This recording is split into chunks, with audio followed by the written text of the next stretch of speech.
Pengungkapan 6 tersangka tragedi Kanjuruhan oleh Kapolri menjadi titik terang dalam pengungkapan petaka yang menewaskan 131 orang. Bagaimana penetapan tersangka ini bisa mempercepat pengusutan kasus, termasuk terus mencari pihak-pihak yang harus ikut bertanggung jawab. Kita berbincang dengan penasihat ahli Kapolri, Arianto Sutadi. Selamat malam. Selamat malam, Mbak Krisi. Pak, jumlah tersangka ini potensinya apakah akan terus bertambah atau berhenti di 6 tersangka yang diumumkan Kapolri semalam? Kalau perkiraan saya ya harusnya harus bertambah. Karena kalau saya lihat ini ya, kasus ini kan suatu kerusuhan ya. Bencana yang mengakibatkan kerugian yang sangat fatal sekali, seluruh dunia tahu itu ya. Dan saya kok menjadi bertanya-tanya, apakah peristiwa yang sebesar ini hanya gara-gara kelemahan-kelemahan pengamanan, kemudian kemarin penembakan oleh gas air mata, kemudian penutupan pintu oleh orang itu yang lengah dan sebagainya. Apakah cuma itu gitu ya? Jadi selama ini kalau dilihat permukaannya yang terjadi, ya mereka itu adalah pelaku-pelaku utama yang memang patut untuk diduga sebagai karena kelalaiannya mengakibatkan orang mati banyak kan gitu, dan luka-luka. Tapi kalau kita lihat nanti peristiwa di lapangan kan, yang terjadi itulah orang itu adalah mati banyak karena apa? Karena berdesak-desaan gitu loh. Dan kemudian waktu itu sudah ditembak gas air mata. Gitu. Nah kemudian kalau pertanyaan saya sih kemarin, siapa yang membuat itu? Gitu. Pasti ada. Saya menduga ya ini suatu skenario ya yang memang diciptakan kayak gitu. Karena apa? Karena mosok kemudian pintu ditutup dan kemudian disuruh meninggalkan. Kemudian masa gas air mata ditembakkan ke tribun. Gitu. Skenario kerusuhan, Pak? Ya, saya menduga itu ada yang mendesain kerusuhan ini. Ada orang yang menduga itu. Nah itu mestinya itu yang dikejar kalau menurut saya itu. Kalau sekarang ini 6 orang ini oke, memang itu salah, itu sudah jelas salah. Tapi seperti perintah presiden ya, kalau kita mau mengungkap apa yang terjadi sebelumnya, jangan ada yang tutup-tutupi dan di kemudian hari tidak sampai terjadi, ya itu harus dikejar juga siapa yang kira-kira mendesain kasus ini gitu. Karena sangat koinsiden ya, pintu ditutup. Harusnya kan orang nalar saja tahulah kalau kerusuhan kayak gitu itu harus pintu sudah dibuka gitu ya. Kemudian penembakan gas air mata.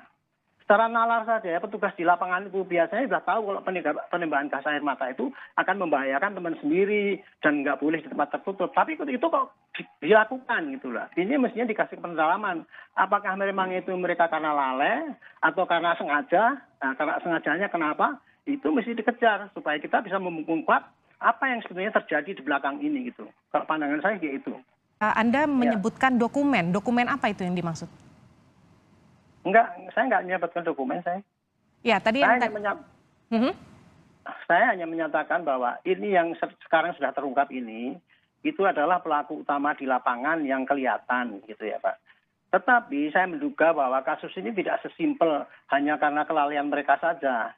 Hanya tidak sesimpel karena kelemahan daripada pengamanan, sistem pengamanan.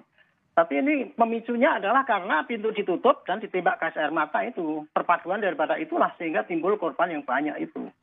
Gitu. Okay. Makanya saya menduga pasti ini ada intellectual dader. Itu yang harus dikejar untuk itu. Kalau kita memang ingin mencari akar permasalahannya.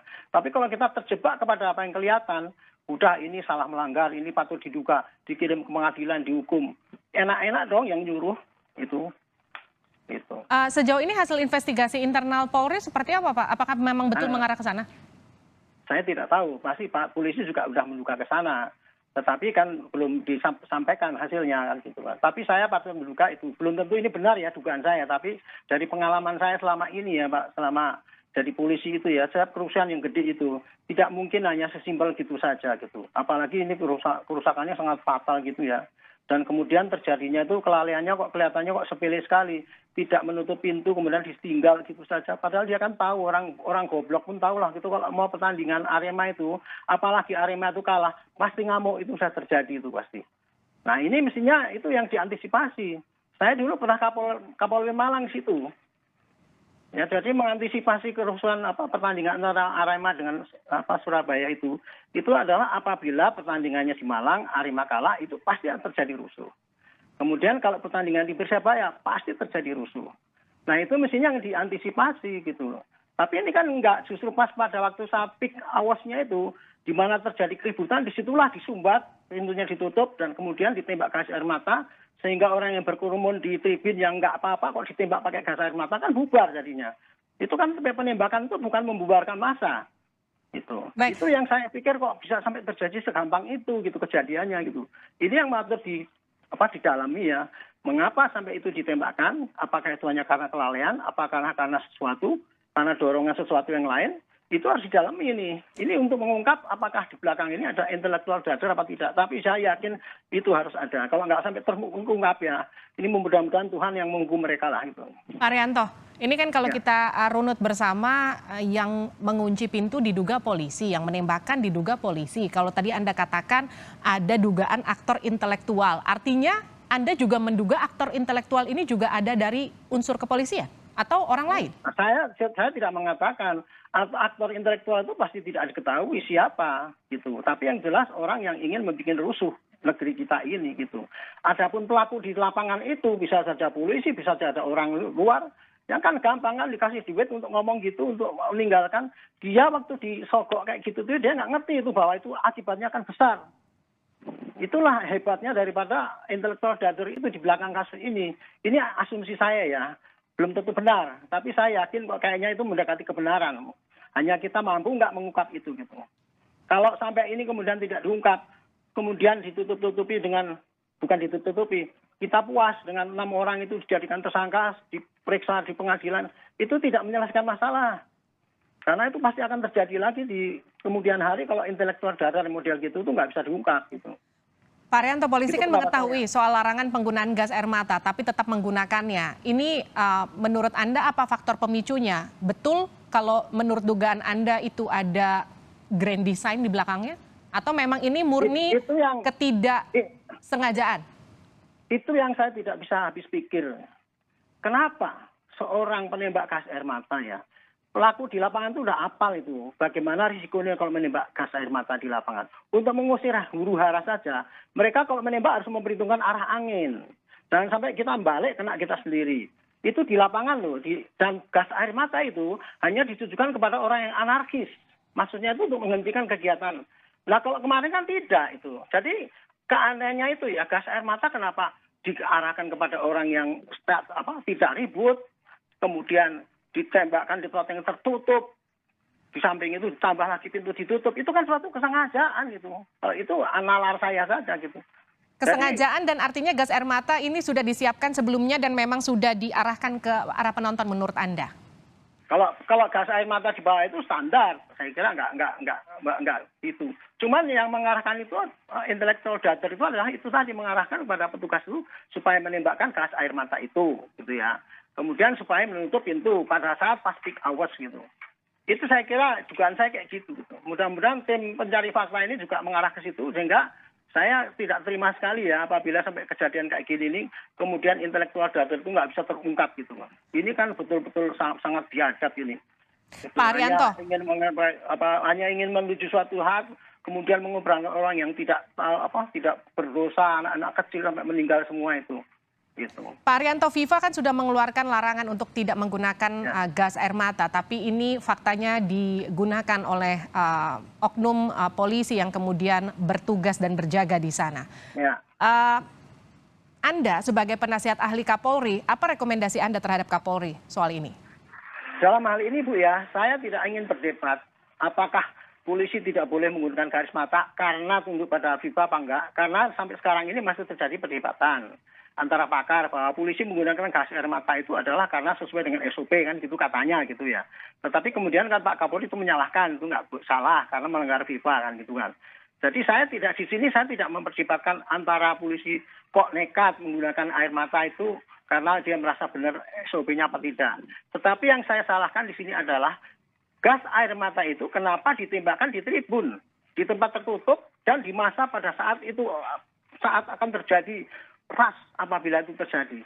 Itu yang saya persalahkan gitu. Jadi saya nggak ngerti FIFA itu harus dipahami apa tidak. Tapi kalau saran saya ya, dengan adanya kayak gini nih, memang sudah pada saatnya lah polisi untuk memikirkan kembali penggunaan gas air mata itu untuk mengusir ataupun untuk menertibkan di lapangan. Lebih baik diganti dengan air, semprotan air apa aja. Karena gas air mata itu jelas sangat membahayakan dan tidak efektif untuk menghalau massa. Tapi mudarnya lebih banyak gitu. Pak Arianto, Kalau, Anda kan tadi sempat menyatakan bahwa Anda sempat berdinas di Malang. Artinya kalau ya, menghadapi pertandingan Arema ini kan bukan hal yang baru buat Anda. Anda tahu kondisi lapangannya seperti apa. Di masa Anda dulu menggunakan gas air mata atau tidak untuk menghalau kericuhan seperti ini? Dan apa yang kemudian saat itu dilakukan? Apa bedanya dengan sekarang? saya di Malang tahun 2019, tahun 2000 ya. Saat itu Malang dilarang juga bertanding dengan Persebaya. Akhirnya waktu itu hanya dibolehkan pertandingnya satu bertanding di lapangan Kostrad sehingga tidak yang melihat waktu itu. Kemudian suatu saat didesak-desak, oke lah kita membolehkan tapi dengan syarat waktu itu. Dulu waktu itu di Gajayana itu kapasitasnya kan cuma 10.000. Tapi kalau pertandingan pasti 3.000 naik lewat tali itu. Sehingga 13.000 masuk situ. Makanya waktu itu sudah saya sebutkan panitia hanya boleh jual separuh, tapi tiketnya kalikan 2 sehingga tidak rugi. Dan di samping itu juga pasang TV-TV besar di luar sehingga anggota tidak Arema itu tidak sampai yang nggak bisa masuk bisa masuk. Kemudian nanti mengantisipasi kalau sampai Malang kalah, kita harus betul-betul siaga. Siapkan pasukan-pasukan di perempatan-perempatan jalan itu karena biasanya dilempari itu mobil itu kalau kalah gitu. Sampai segitu, tapi waktu itu ya. Dan kemudian setiap korlap itu 100 orang harus mengeplot anggotanya di situ. Anggota tidak boleh turun ke lapangan. Ya alhamdulillah waktu itu ya kebetulan tidak ada yang seperti kayak sekarang ini gitu. Tapi asumsi kita ya kalau kita mengamankan pertandingan Arema dengan Persebaya itu udah asumsinya Arema kalah sehingga terjadi kericuhan. Itu. Artinya ini sudah diperhitungkan dari masa Anda saat berdinas di Malang begitu ya? Yang jadi pertanyaan kenapa ini kemudian miss saat ini? Ini kan jelas terjadi ini. Pertandingan sudah selesai kan? Nggak ada apa-apa waktu itu. Tapi kalau Arema kalah itu pasti akan terjadi kerusuhan. Nah kenapa kok pas lagi kerusuhan kayak gitu? Justru yang di tribun ditembak pakai gas air mata, kemudian pintunya ditutupkan itu sengaja itu. Itu suatu pembunuhan massal itu yang dilakukan oleh intelektual darder. Oke, Anda yakin betul bahwa ada aktor intelektual. Artinya sekarang ketika internal Polri sedang menyelidiki, ada TGIPF yang juga ikut menyelidiki masing-masing. Anda sebagai penasihat ahli Kapolri, rekomendasinya apa untuk tim internal Polri mengusut ini hingga tuntas? Sama-sama, tim gabungan independen juga pada polisi juga. Tolong jangan hanya 6 orang ini saja didalami ya. Kenapa sampai itu penembakan terjadi? Dalami latar belakangnya apa maksudnya gitu. Apa karena kelalaian atau apa dan sebagainya. Saya yakin kalau itu bukan karena kelalaian itu. Oke. Yang kedua, yang pintu itu tadi. Pintu kenapa ditutup pada saat waktu menjelang bubar. Dan kemudian ditinggalkan. Itu sudah suatu kesengajaan itu. Bukan karena kelalaian itu. Terima kasih telah bergabung bersama kami penasihat ahli Kapolri Arianto Sutadi di Sapa Indonesia Malang.